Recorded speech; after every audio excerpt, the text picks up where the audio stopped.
Assalamu alaikum, everyone. Inshallah, we'll begin the program with recitation from the Holy Quran. أعوذ بالله من الشيطان الرجيم. بسم الله الرحمن الرحيم.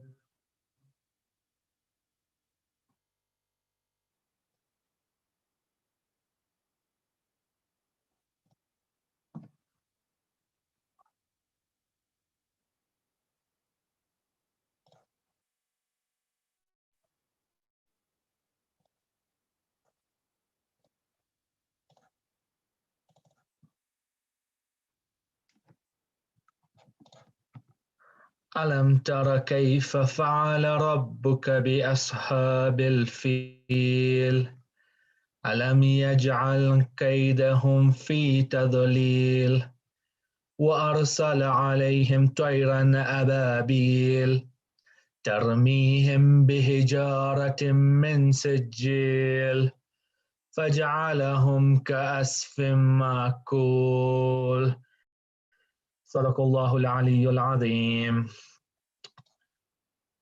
Inshallah, we will let us invite our respected Sheikh to begin the program with a loud salawat. Allahumma salli ala Muhammad wa ali Muhammad.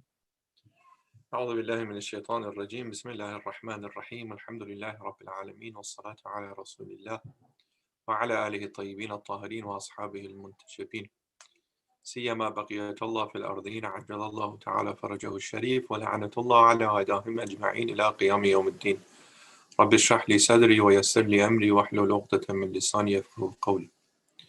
Dearest brothers and sisters, Assalamu alaikum wa rahmatullahi wa barakatuh. I want to begin tonight by asking us to join in prayer as we mourn the martyrdom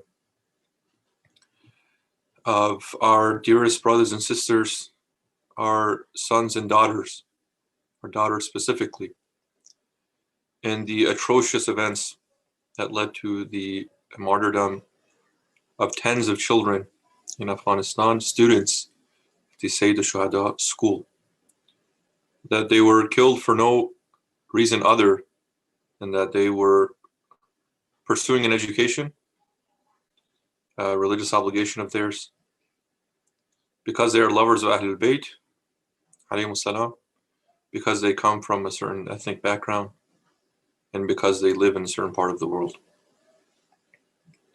And just as we commemorated the Yawm al-Quds, we were reminded by these atrocious acts that we live in a world where the value of human life is regularly squandered, and that we are responsible towards valuing, honoring the lives of those who have been lost, have been taken for no crime, and for us to look inwardly in how we should be responding to honor their lives. Let us join in recitation of Surah Al-Fatiha for the departed souls of these beautiful children. And as we're reciting, we ask Allah subhanahu wa ta'ala to hasten the reappearance of our Imam and to awaken our hearts, our souls, and our sense of responsibility to respond appropriately. بسم الله الرحمن الرحيم الحمد لله رب العالمين الرحمن الرحيم مالك يوم الدين إياك نعبد وإياك نستعين اهدنا الصراط المستقيم صراط الذين أنعمت عليهم غير المغضوب عليهم ولا الضالين صدق الله العلي العظيم. Inshallah, we turn to this letter again, letter 31 of Nahj al-Balagha, where Amir al-Mu'mineen alayhi salatu wasalam is exhorting his son, and all of us, of course, are recipients of this sermon, this letter, and that we are looking to apply it, inshallah, in our lives as we raise our children. And again, in these vicious attacks, we're reminded really of the fragility of life. We don't have any guarantees of how long we live and how long our children will live. So we're reminded again to value the time that we do have with them, to maximize their ability to live life as committed Muslims, and for them to be examples in their life and also in their deaths for those who survive them and who follow them, inshallah. We arrived at this point in the exhortation where the Imam is done almost like a summary of what he wanted to share, establishing the importance of this document, and then giving general instructions about being conscious of Allah, and then working on those inner issues of enlivening the heart, protecting the heart, and then from there transitioning into those personal responsibilities and social responsibilities. Now the Imam is kind of taking a step back to make sure that his son, and again the readers, the recipients, understand the seriousness of what it is that he's sharing. So he came to this point. He says, وَعْلَمْ يَا بُنَيَّ إِنَّ أَحَبَّ مَا أَنْتَ آخِذٌ بِهِ إِلَيَّ مِنْ وَصِيَّتِي تَقْوَى اللَّهِ وَالْإِقْتِصَارُ عَلَى مَا فَرَضَهُ اللَّهُ عَلَيْكَ. If you remember where we started in the beginning of the letter, the Imam spoke about those basic principles that founded everything else he was going to share. Imam then reiterates that. He says, know, my dearest son, that for me the dearest things that you can take away from this exhortation are the following. First, to fear Allah and to suffice yourself with that which God has charged you. Again, thinking about once a person is conscious of God and they are aware that God has tasked them with certain things. Imam says, because there's so much that you can do in life and there's so many directions that you be pulled in, prioritize at least. He says suffice yourself. There's exclusivity there. At the very least, you want to prioritize those things that God has charged you with. Those things that you're tasked with as a Muslim. Those should be your first priority in life. And if we really want to kind of take seriously what the Imam is saying, those should be your only priorities in life. It's another way really to say that perhaps you will not live long enough to both satisfy these and other things. And again, it reminds me of these admonitions from the Ahlul Bayt alayhimus salam, which state, your heart is not big enough to fit the love of God and the love of other things in it. So free yourself, purge yourself of any other attachments in love other than the love of God. So here the same thing. What you want to do with your life, what really should be your priorities are those things that God has charged you with. So in your consciousness of God, in your fear of God, of course, you want to abstain from sin, but you want to abstain from those things that distract you from that which is most important in life. So we want to be encouraged by that. Again, receiving these reports, and these reports are not, these are not, unfortunately, things that have happened for the first time. This is a reality for many people in the world. And really, we are challenged right now after hearing it time after time after time. I think, what are we going to do about it? There's a program that I was participating in just earlier today about the atrocities that are happening, the injustices that are happening around the world. And I drew some notes from Nahj al-Balagha. I don't have them available to me right now. I can very easily pull them up. But the Imam is speaking about his discontent and his frustration with the Muslim community, especially those who he's working with as supporters of his, as soldiers of his. They're fighting against hypocrisy. They're fighting against injustice.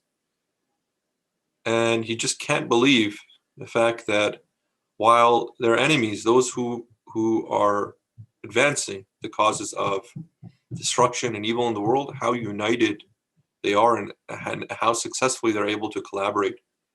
But those who stand for truth, or at least want to stand for truth, how disunited they are and how unorganized they are, and how, really how far they are from efficient collaborative action, collective action. The Imam is in shock, he's in awe.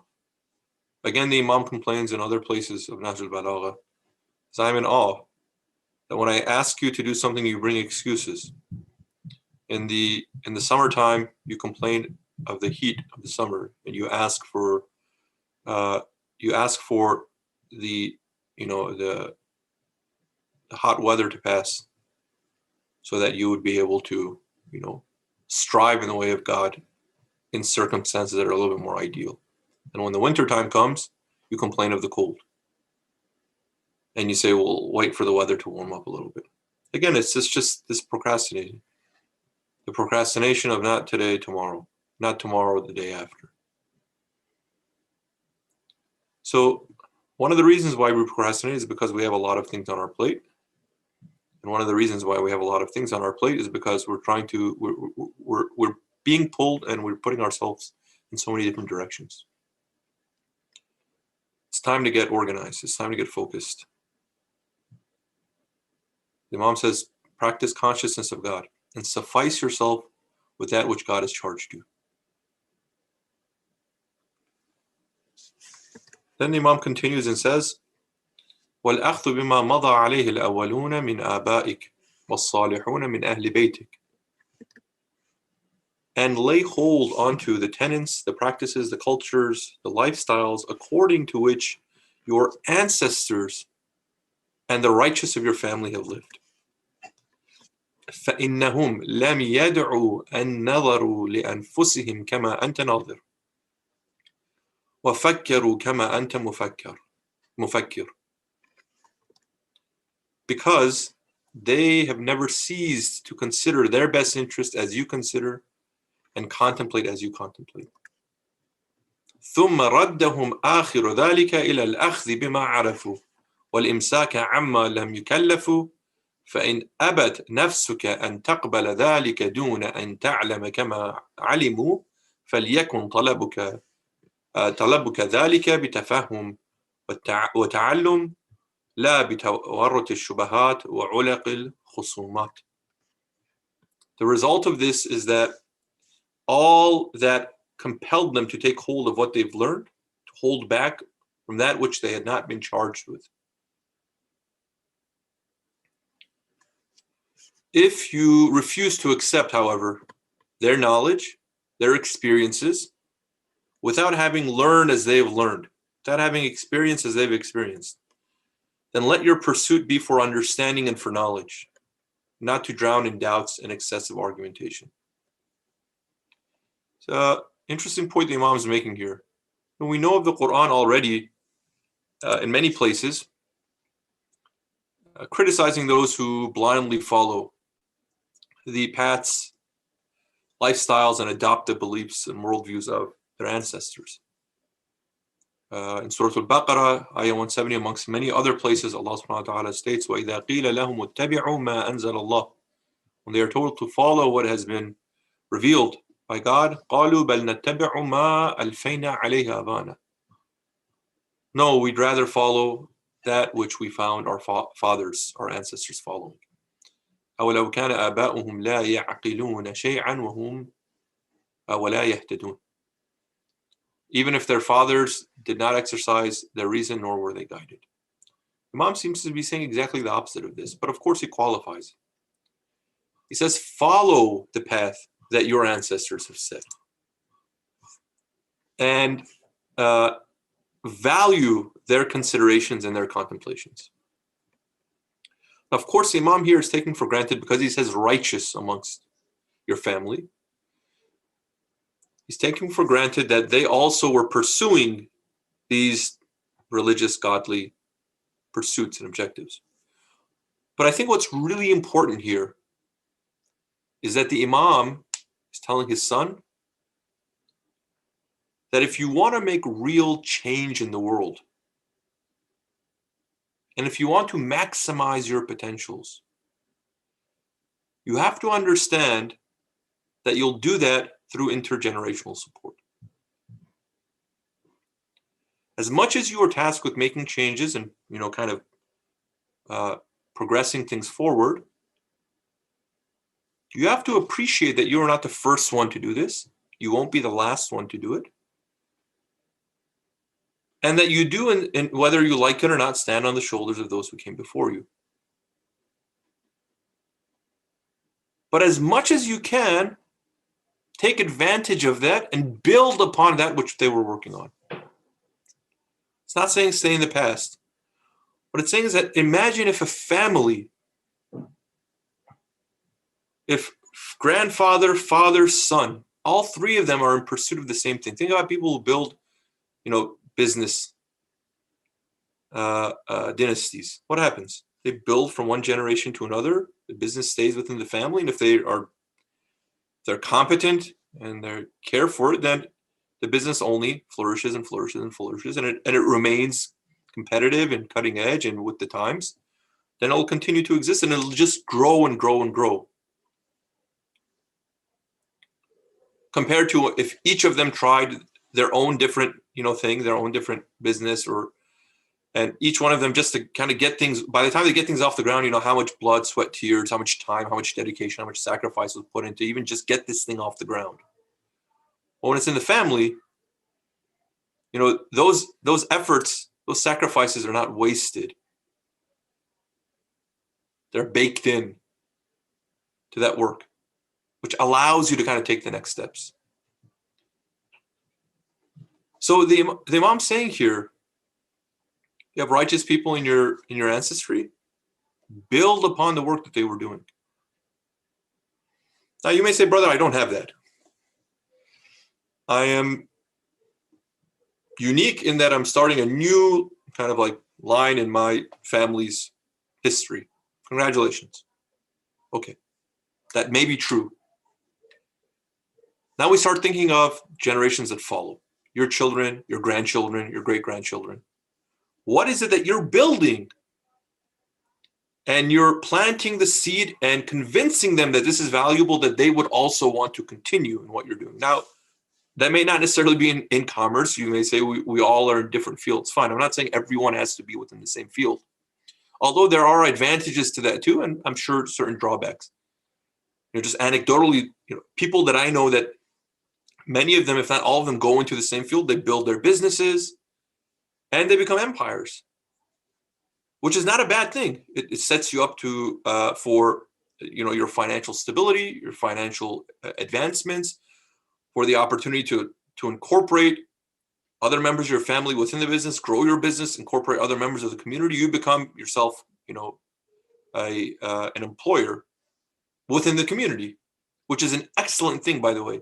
As much as we detest for whatever reason to work with one another or for one another. Maybe it's because of the shortcomings that we have behaviorally, or because we don't know how to be in good relationship with one another. We expose things about each other that we're not supposed to. But ideally, that would be fantastic. So within the family, think about those ways that you can build on what it is that you're doing. It's not professionally, fine. But in those life goals and life objectives, let those things build on one another. Let them compound. In our family, we care about, for example, the assistance to orphans. That needs to become a staple of this family. So for generation after generation after generation, not only are they continuing in that, but that commitment grows and grows and grows and evolves and evolves and evolves. So after like 5 generations, like, wow, what started from one small effort and giving a small amount of money yearly, we've now developed an organization, an NGO, or we support one in collaboration with other people that started from supporting one orphan and now supports 100 orphans, that now supports 1,000 orphans. We started with contributing to the building, to the giving of 1 brick for a school. In 3 generations, we now built a school ourselves. We contribute towards starting this program within the community. For example, we started youth sports activities to kind of keep them away from other activities that may not be healthy for them. We started all sorts of different things. We started that small, or we started big, and it's continued and continued and grown within the family. So the Imam is saying, value that within your families of the groundwork that has been laid. And I want to challenge us as families to think like that, in as many facets as possible. And if we really want to push this thing forward, then we start working together as members of the community. So either we have some mixing going on, or we say, okay, like these 5 families, we're excellent. We are excellent accountants. The accountants of the community are 90% of them are going to come from the Hassani family. Hassani family is going to turn out accountants. We know how to do it.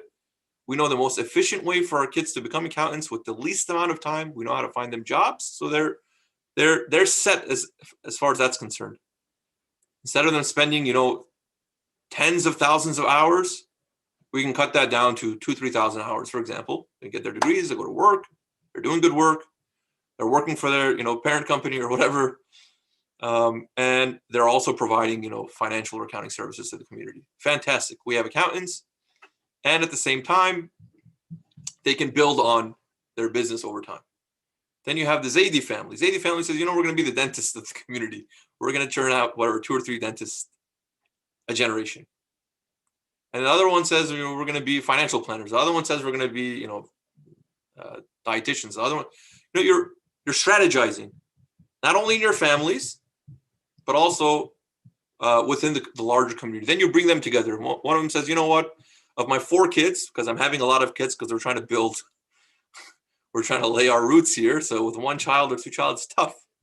So for my 4 kids, one of them doesn't really want to be a dentist. They want to become they want to become a financial planner or something. Okay, the family that does financial planning, help them kind of work into that field. See how easy things become? And I say, brother, our numbers are so small. We can't really, that's incredibly utopian. You're living in areas that you have, hundreds of thousands of people, millions of people that are living there. We're trying to take over everything? No, of course not. But you'll be in a completely different place 5 generations from now if you continue to do those things. This is career. Now think about community resources, nonprofits, all of those things. We'd be surprised what we can do when we plan for it. And then we build on what we're doing. Everyone comes and wants to do something unique and make it their own. What's going to happen? Every generation is going to have to start over and start over and start over. And again, that's anecdotally, it's been my limited observations. We seem to suffer from that. A person is unbelievably committed to that project. Alhamdulillah, more power to them. But it almost becomes their own. It becomes their own to the point that it's not even passed on to their children. That's concerning. That's who am I to say anything? But I would think that maybe that's a failure. So again, I spent a lot of time speaking about this, but there's a lot of strategic planning that can happen. What the Imam is saying here, I think. All right. Anyways, the Imam says you're gonna go on a new path, no problem. If on the other hand you refuse to accept their knowledge at face value without having learned as they learned, then let your pursuit be for knowledge and understanding. Maybe you say we don't have enough here. Let's roll our sleeves up. Let's get to work. Let's gain the proficiencies, qualifications, certifications, education, experience that we need to get these projects up and running and successfully, and allow us not to drown in doubts and excessive argumentation. The second one seems to be one of the problems within religious programming. Not only does everyone have an opinion, which they may be entitled to, but it just seems like we argue so much that we never get the ball rolling. We're perpetually stuck in that brainstorming phase. Sometimes because we just want to do too much. The person suggested, maybe we can change the microphone holder in the masjid, and the result of all the opinions and discussion is we have to build a whole new masjid. So maybe a project that was supposed to cost $100 or $200, right now people are contemplating a $4 million project. Part of it's that, it's the excitement, but also the anxiousness to get a lot done. And some of it also has to do with our struggles of learning how to work together, compromising, seeing the bigger picture, and maybe even putting up with those inefficiencies and mistakes, because they're going to happen.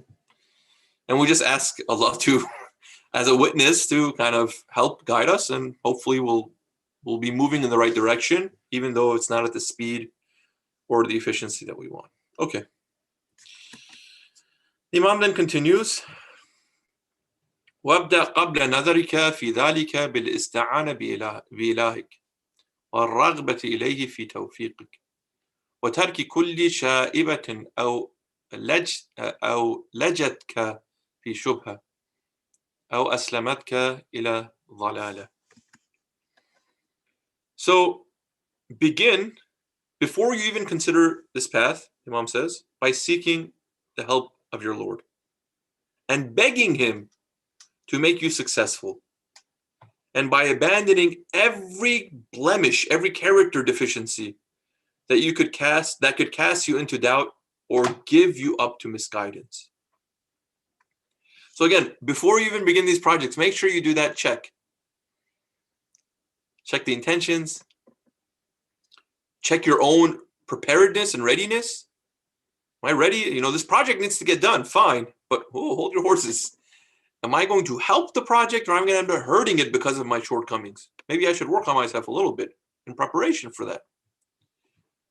What can I do right now that will make me a better contributor to this project? If it's a short-term thing, I can work on it. Okay, we're at a better place now. Let's start. Or it's kind of, they're a little more longer term, and they're, they're anticipatory. We're not doing anything right now, but we may in the future. I anticipate that we will. We have to in the future. What can I do to prepare myself for that time, instead of just reacting once it happens? Right. So thinking in those terms too, the Imam is saying, look to yourself. You're as like human capital. How can you help push things forward, but also how can you keep things from progressing? So work on that. فإن أيقنت أن قد صفى قلبك فخشع وتم رأيك فاجتمع وكان همك في ذلك هما واحدا فانظر فيما فسرت لك وإن أنت لم يجتمع لك ما تحب من نفسك وفراغ نظرك وفكرك فاعلم أنك إنما تخبط العشواء وتتورط الظلماء وليس طالب الدين من خبط أو خلط والإمساك عن ذلك أمثل. Let's end with this here, because I know we're running out of time, and every night I say that and I go over time. Let's read this part and finish, inshallah. The Imam says, now, whenever you're certain that your heart is purified, and one of the signs that your heart is purified is and thus humbled. If you're ready to go and your ego is exploding, then you're not ready. If you're really excited to take charge and those narcissistic tendencies are still there, we still have work to do. Imam says, when your heart is purified and humbled, your mind has regrouped and organized and thus focused. And your resolve to learn is solid. Your resolve to learn. Brother, sister, none of us are perfect. We're all in need to learn, to progress. If a fault of ours, if a shortcoming of ours is exposed in something that we do, amidst the embarrassment, some of it's natural, but it's an opportunity to better ourselves. It's dangerous then to react in a way that we end up making things worse because we want to conceal or to make up for. No, that's just, we're all trying to advance something that is good for us and for each other. None of us are perfect. Many of us, if not most of us, have not done this work before. So let's just relax a little bit. Just relax a little bit, but have a commitment to learn. You may be the most excellent geologist that we have, but you may have terrible interpersonal skills. It's okay. You can learn these things. You can better yourself. You may be the most fantastic physician, but maybe you don't know much about strategic planning. You may be excellent scholar of the religion, but you don't know how to run a project, manage a project. These are all okay. I can't understand why it reflects poorly on me as someone who is trained to read classical texts and to engage with them theologically, legally, to be proficient in its hermeneutics. I know how to do those things, and then all of a sudden you expect me to be a project manager. And if I don't do an excellent job or someone criticizes me, I'm upset. And people expect me to be this Why is that? Why do people think that? Why should I take offense if I'm not made the lead project manager in something related to the community or the masjid? I shouldn't be. I should be gracious to be made a consultant to contribute the way that I can. Now, if no one comes and consults me, I'm probably, my feelings are going to get hurt. I'll be honest, because I feel like I'm, replaceable. So nobody likes that. But again, for each of us, there's a place. And it's okay for us to play a role that we may not first thought that we would, or we think there's a better role that's available for us. That's in teamwork and team projects. These things are common, and over time, hopefully, if the team is actually committed to that common goal, a common pursuit, puts their egos aside, then they're able to find kind of the sweet spot of where everyone fits and how everyone can contribute. So that commitment to learning needs to be there. That's what I wanted to say. Then consider what I've explained to you. Once you've done all of these things, now take seriously what I'm talking about. There are a lot of self-help books and resources that before you get started and there's all this excitement, they make sure that you really understand what you're getting yourself into, because otherwise you're wasting your time. You want to make a change in your life? Great. This is the kind of the commitment you have to make. Once you're ready to make that commitment, come back and we'll start. I'm always available. This is always available. Don't ruin the experience, though. You're going to be asked to make certain changes. If you're not in a place right now that you're going to make that change, don't ruin the experience for yourself, because every other time that you come and do it after you failed, it's going to become harder and harder and harder. Right? So at least prepare yourself and then take seriously what I'm sharing with you. However, if you don't see in yourself what pleases you, like a mind free of worries and ready to think, and all those other things about ego and learning and all those things, then know that you will only stumble blindly and be enveloped by the darkness. You're destined for failure, pretty much, the Imam is saying.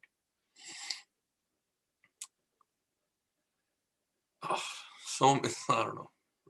Alhamdulillah, we've had a lot of successful projects, but also we've had a lot of not so successful projects. And you read this stuff and you're like, wow, okay, how simple is it for us to consider these things before we start and then end up making a mess? Allah help us. And the Imam says, and a seeker of the religion is not one who stumbles and is confused. Mu'min has to be smart, right? Mu'min is smart. Al-mu'minu kayyis, the Riwayat says. Mu'min is smart. Mu'min's not going to react unknowingly, doing something they don't fully understand. Prepare themselves. So refraining from the pursuit altogether is better. What? Imam is being a pessimist? Imam is being a realist here. Imam is saying, if you don't know what you're doing, if we don't know what we're doing,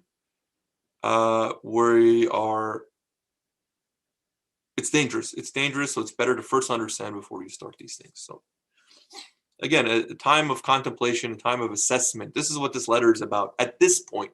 At this point, the Imam, when he said, like, oh, hold on, let's like kind of review and restart, that's what the Imam is saying. Are you ready? Are you sure? This is what we need to remember.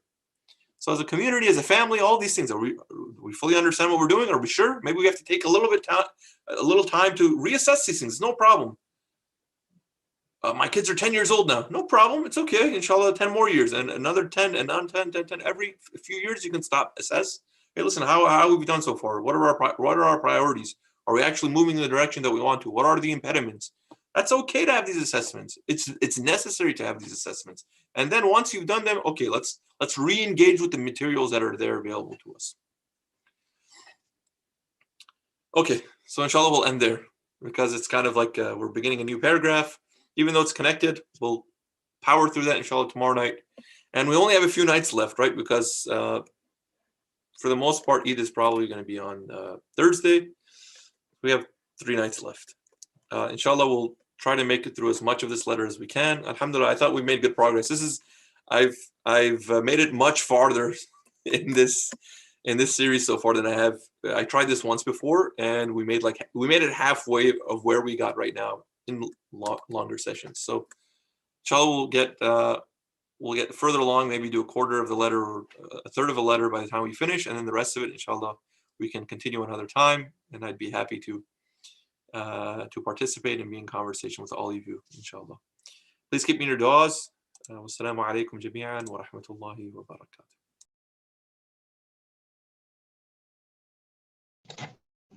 Thank you so much, Sheikh, for the wonderful lecture. Inshallah, we shall proceed with Dua Iftitah.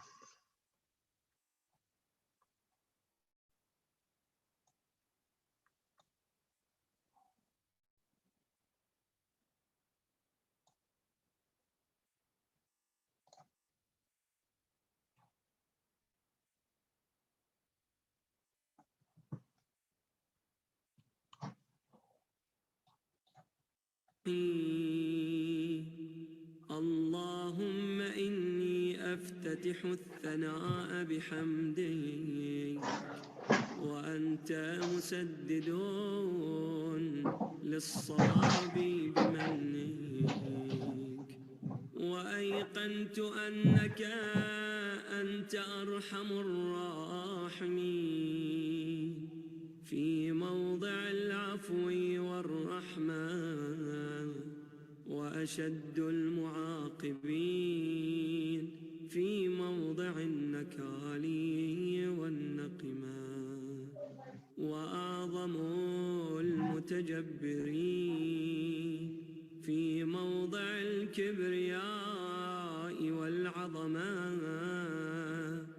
اللهم أذنت لي في دعائك ومسألتك فاسمع يا سميع مدحتي وأجب يا رحيم دعوتي وأقل يا غفور عثرتي فكم يا إلهي من كربة قد فرجتها وهموم قد كشفتها وعثرة قد أقلتها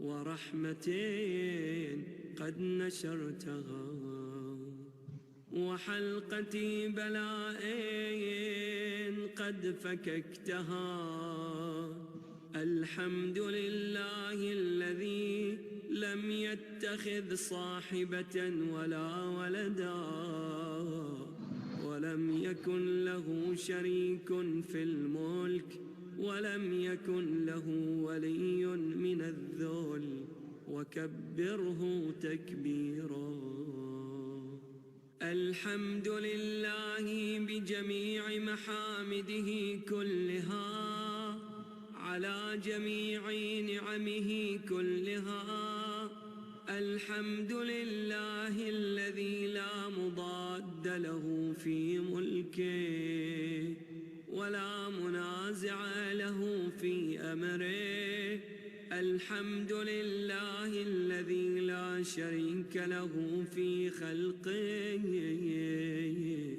ولا شبيه له في عظمته الحمد لله الفاشي في الخلق أمره وحمده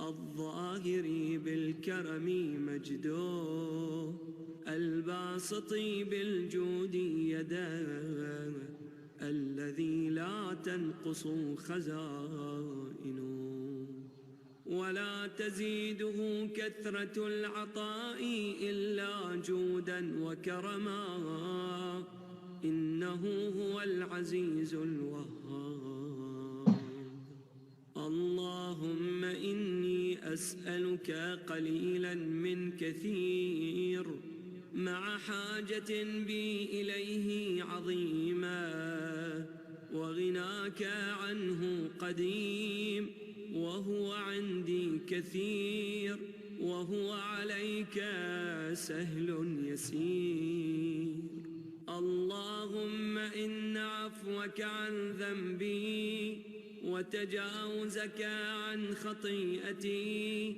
وصفحك عن ظلمي وسترك على قبيح عملي وحلمك عن كثير جرمي عندما كان من خطئي وعمدي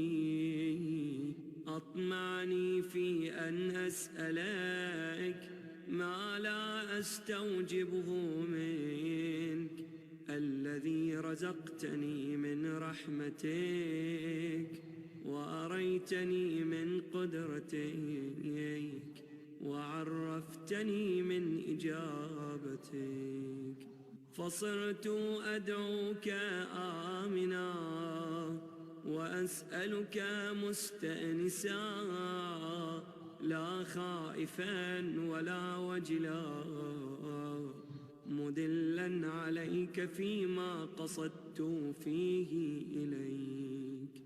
فإن أبطأ عني عتبت بجهلي عليك، ولعل الذي أبطأ عني هو خير لي لعلمك بعاقبة الأمور. فلم أر مولا كريما أصبر على عبد لئيم منك علي يا رب. إنك تدعوني فأولي عنك، وتتحبب إلي فأتبغض إليك، وتتودد إلي فلا أقبل منك، كأن لي التطول عليك، فلم يمنعك ذلك من الرحمة لي والإحسان إلي والتفضل علي بجودك وكرمك. فارحم عبدك الجاهل وجد عليه بفضل إحسانك، إنك جواد كريم. الحمد لله مالك الملك مجري الفلك مسخر الرياح فالق الإصباح ديان الدين رب العالمين. الحمد لله على حلمه بعد علمه، والحمد لله على عفوه بعد قدرته، والحمد لله على طول أناته في غضبه، وهو قادر على ما يريد.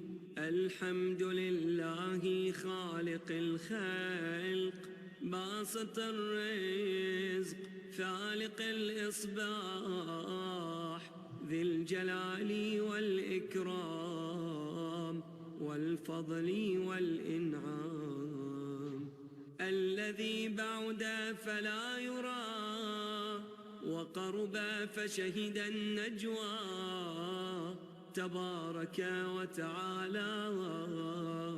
الحمد لله الذي ليس له منازع يعادله ولا شبيه يشاكله ولا ظهير يعاضده. قهر بعزته الأعزاء وتواضع لعظمته العظماء، فبلغ بقدرته ما يشاء. الحمد لله الذي يجيبني حين أنادي ويستر علي كل عورة وأنا أعصيه، ويعظم النعمة علي فلا أجازي. فكم من موهبة هنيئة قد أعطاني، وعظيمة مخوفة قد كفاني، وبهجة مونقة قد أراني. فأثني عليه حامدا وأذكره مسبحا. الحمد لله الذي لا يهتك حجابه ولا يغلق بابه ولا يرد سائله ولا يخيب آمله. الحمد لله الذي يؤمن الخائفين وينجي الصالحين ويرفع المستضعفين. ويضع المستكبرين ويهلك ملوكا ويستخلف آخرين. والحمد لله قاصم الجبارين مبير الظالمين مدرك الهاربين نكال الظالمين صريخ المستصرخين موضع حاجات الطالبين معتمد المؤمنين. الحمد لله الذي من خشيته ترعد السماء وسكانها وترجف الأرض وعمارها وتموج البحار ومن يسبح في غمراتها. الحمد لله الذي هدانا لهذا وما كنا لنهتدي لولا أن هدانا الله. الحمد لله الذي يخلق ولم يخلق ويرزق ولا يرزق ويطعم ولا يطعم ويميت الأحياء ويحيي الموتى وهو حي لا يموت بيده الخير وهو على كل شيء قدير.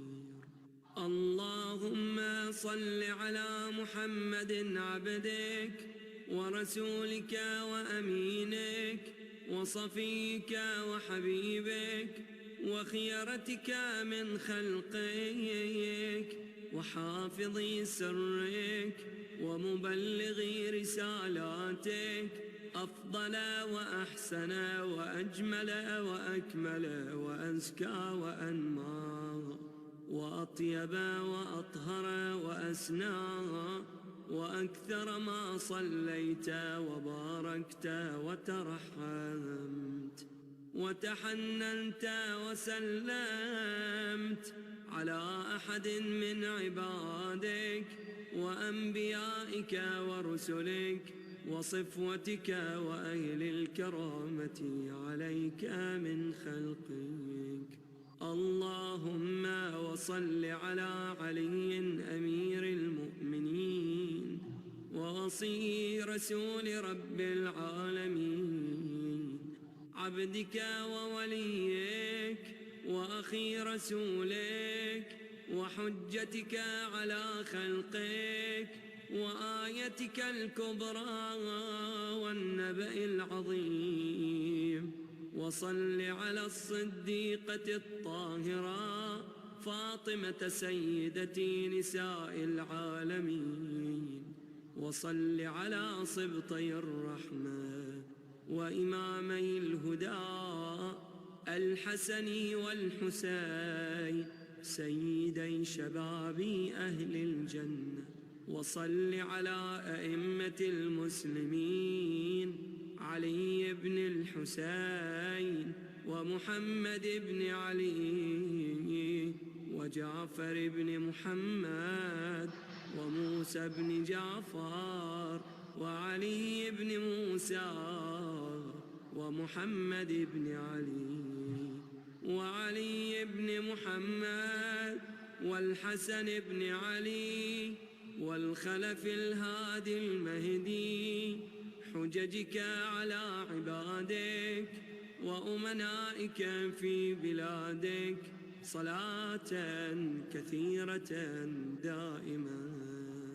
اللهم وصل على ولي أمرك القائم المؤمن والعدل المنتظر وحفه بملائكتك المقربين وأيده بروح القدس يا رب العالمين. اللهم اجعله الداعي إلى كتابك والقائم بدينك استخلفه في الأرض كما استخلفت الذين من قبله. مكن له دينه الذي ارتضيته له أبدله من بعد خوفه أمنا يعبدك لا يشرك بك شيئا. اللهم أعزه وأعزز به، وانصره وانتصر به، وانصره نصرا عزيزا، وافتح له فتحا يسيرا، واجعل له من لدنك سلطانا نصيرا. اللهم أظهر به دينك وسنة نبيك حتى لا يستخفي بشيء من الحق مخافة أحد من الخلق. اللهم إنا نرغب إليك في دولة كريمة تعز بها الإسلام وأهله، وتذل بها النفاق وأهله، وتجعلنا فيها من الدعاة إلى طاعتك والقادة إلى سبيلك، وترزقنا بها كرامة الدنيا والآخرة. اللهم ما عرفتنا من الحق فحملناه، وما قصرنا عنه فبلغناه.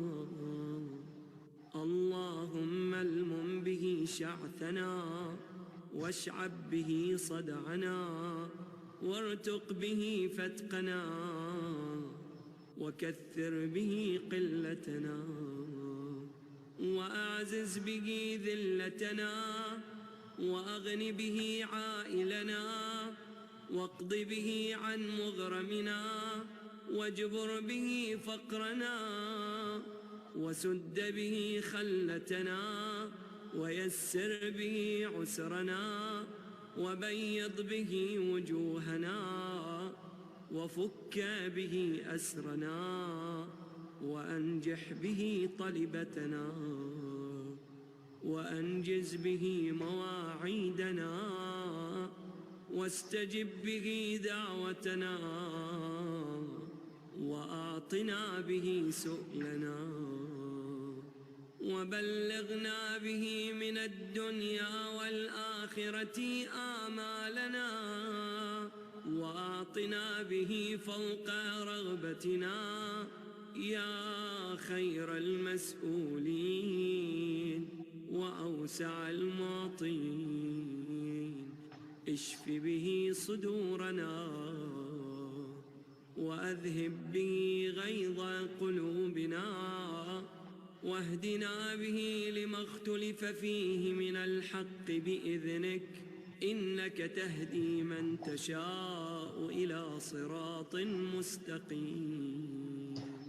وانصرنا به على عدوك وعدونا إله الحق آمين. اللهم إنا نشكو إليك فقد نبينا صلواتك عليه وآله، وغيبة ولينا، وكثرة عدونا، وقلة عددنا، وشدة الفتن بنا، وتظاهر الزمان علينا. فصل على محمد وآله، وأعنا على ذلك بفتح منك تعجله، وبضر تكشفه، ونصر تعزه، وسلطان حق تظهره، ورحمة منك تجللناها، وعافية منك تلبسناها برحمتك يا أرحم الراحمين. صل على محمد وآله الطاهرين.